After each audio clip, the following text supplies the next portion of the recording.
Voilà. Alors, je sais pas où vous en êtes. Est-ce que vous allez vous faire une petite pause ou je ne sais pas quoi?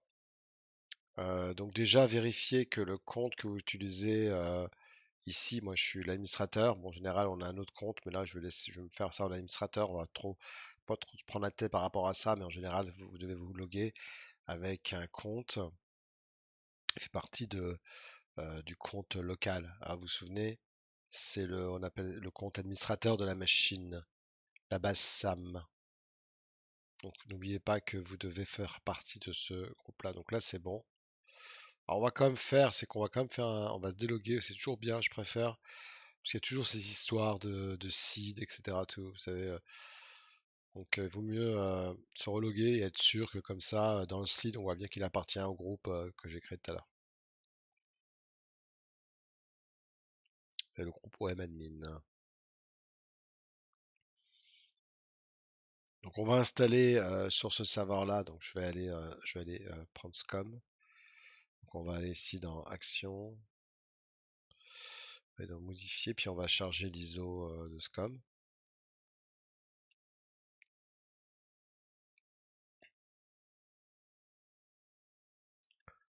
Alors, il est où SCOM? C'est sur System Center. Voilà, enregistré. Ok, donc là on va lancer le setup de cette grosse solution qui s'appelle SCOM. Ok, donc là je vois qu'il a reconnu qu'il y a SCOM. Voilà. SCOM. Je me demande si. Hmm, Application Tools, pourquoi il me fait ça?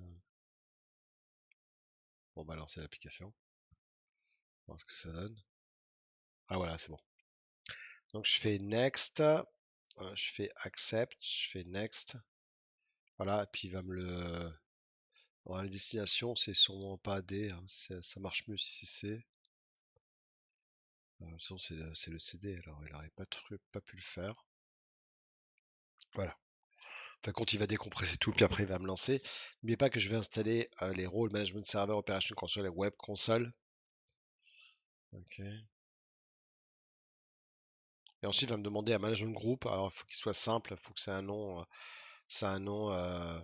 N'utilisez pas des caractères spéciaux non, ou des caractères non Unicode, hein, sinon ça sert à rien. Voilà. Ok. Donc on a vu où il nous l'a mis. Voilà. Ah non, j'ai déjà fait ça. Pas de refaire. Donc il s'est mis où? Je sais pas si vous vous souvenez. Voilà, il est là. Voilà, il est là. Donc je fais un setup. Alors il n'y a pas d'agent local, tout ça on verra plus tard. Donc je vais faire un install ici. Je vais faire un next. N'oubliez pas que on va choisir, on va fermer tout ça parce qu'on n'a plus besoin. Et ça, on n'a plus besoin. Donc n'oubliez pas qu'on va mettre le management server, l'opération et le web. Reporting, on verra après. Et je fais un next. Il risque d'y avoir une erreur par rapport au prérequis. Donc on doit lire chaque erreur et la résoudre. Donc là, il me dit qu'il y a un pending start sur ma machine. Donc on va aller redémarrer tout ça.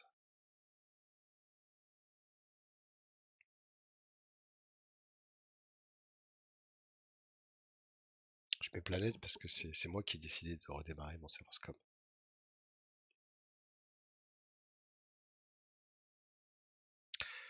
Ok, donc on recommence. Donc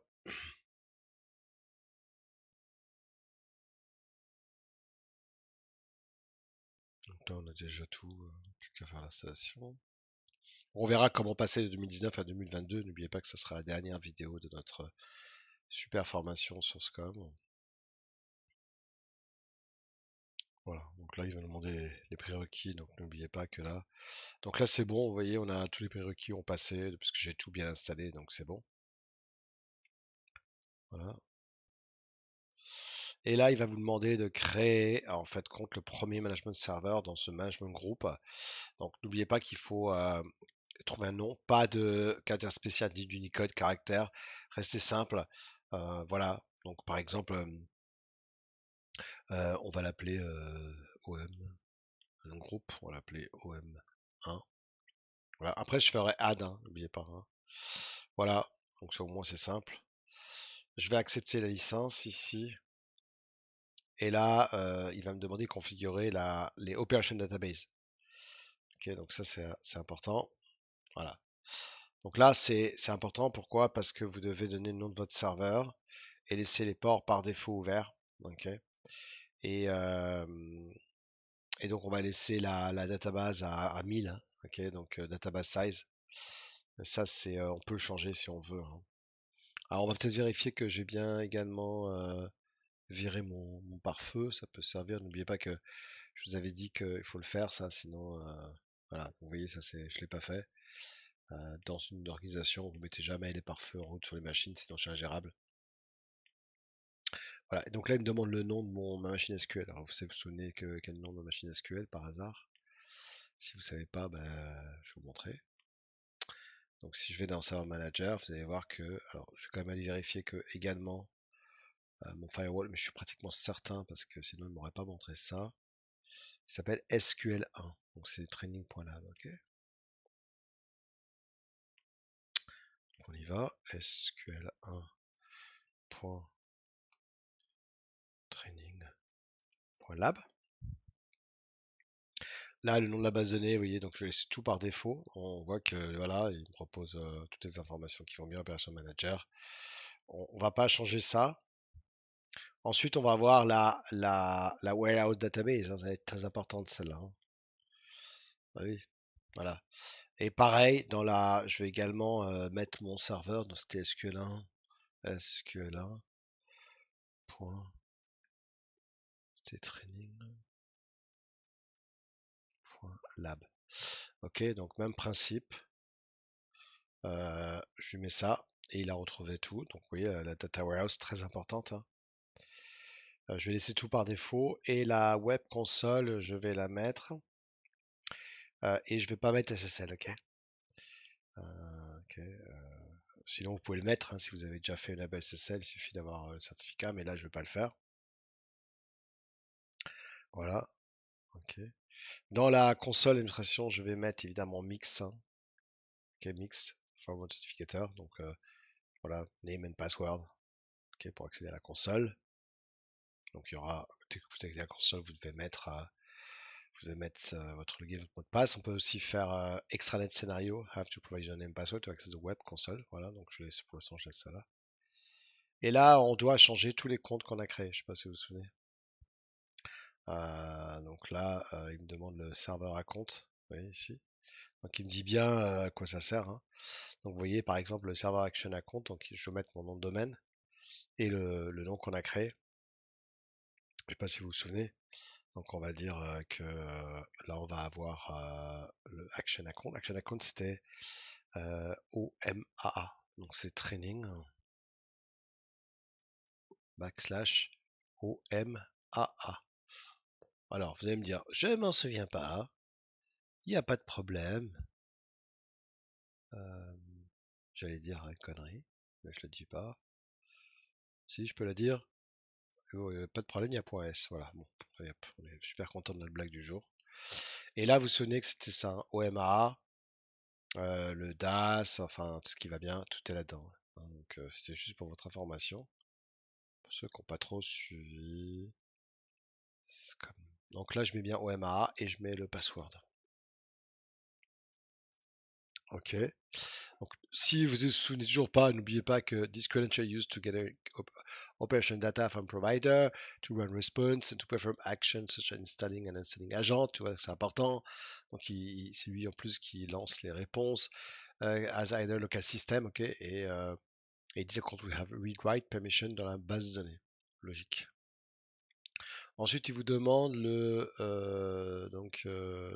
System Center Configuration Service et Data Accesses. Ok, donc là, c'est évidemment également ce qu'on appelle le DAS ici. Donc évidemment, c'est un domaine à compte. Ok, donc ça, c'est le DAS. Ok, donc là je vais mettre OM. Voilà, tac. Si vous savez toujours pas ce que c'est, encore une fois, c'est pour updater la base de données, Operation Manager User Credential, où avec l'action to SDK User Enroll, Operation Manager. Voilà, donc là c'est vraiment très important ce qu'il va lire dans la base de données. Ok, donc là je vais lui mettre le mot de passe également. Hop là. Ok, et le read account, c'était, vous vous souvenez, OM read. Donc c'était OM read, et d'ailleurs l'autre c'est OM write. OM write.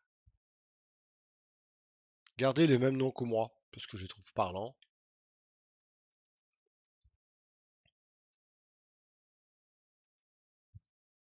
Et voilà. Donc je sais pas si on est bien. OMA. Ah non, mais là j'ai pas mis. C'est pas bon, vous voyez. C'est OMDAS. Ok, DAS. Comme quoi, il faut relire, hein. Voilà, donc ça devrait être bon. Je vais pouvoir faire un next. Là, c'est la partie voilà, de diagnostic data. Je fais next. Et pour update, je mets off. J'ai pas envie qu'il le fasse, c'est à moi de le faire, hein. Voilà, je fais next et install. Alors franchement, est-ce que c'était compliqué? Je pense pas. Donc ici, c'est le management group, l'operation database SQL 1. On a le data warehouse, on a les services à compte là. Voilà, donc le DAS, le service à compte qui est là, le mixed, operation manager, diagnostic, voilà, et on fait install. C'est parti. Donc normalement, ça devrait pas planter. Le Management Server va utiliser beaucoup de CPU. Euh, Pendant l'installation, vous allez voir qu'il bouffe beaucoup de CPU, il faut pas être étonné. Ok, donc si je fais Task Manager, vous allez voir qu'il bouffe beaucoup de CPU. Voilà, donc faut pas être étonné, que c'est normal. Donc vous allez voir que ça risque de monter pas mal. Voilà, ça prend 10 minutes environ, et puis après vous allez pouvoir installer le deuxième. Alors, on va faire la même chose pour le deuxième serveur. Évidemment, il faudra installer les prérequis, vous en souvenez des prérequis, j'espère. Donc on va aller l'ajouter, hein. C'est quand même bien d'avoir un deuxième serveur. Puis après, on va installer sur le SQL1 le SCOM Reporting. Je ne sais pas si vous vous souvenez. Donc là, on va aller downloader en fin de compte le Reporting Services. Je vous montrerai le lien. Donc ça, c'est pour la partie SQL1. Donc celui-ci, ça y est, j'ai installé donc les prérequis qui vont bien. Enfin, on a ces prérequis. Ce que je vous propose, c'est qu'on va installer le, non, je vais le faire entièrement. Je vais pas vous embêter avec ça, hein. Vous vous souvenez, je vais faire la même chose pour le deuxième serveur SCOM 1, SCOM 2. D'ailleurs, il faut que je l'installe parce que il n'y a pas de SCOM 2 ici, donc je vais réinstaller les machines à votre place. Vous embêtez pas, hein. Je vais faire un deuxième serveur, je vais mettre dans le domaine, je vais lui mettre le nom, l'adresse IP, je vais lui installer les prérequis. Vous vous souvenez, les prérequis, on a parlé. Voilà, ok, donc je vous propose de faire ça. Ça évite que vous attendiez pour rien. Et puis je vous dis merci à tous. Il est 8h43 à Malte le soir. Bonne journée. On se voit demain pour la suite. Salut à tous.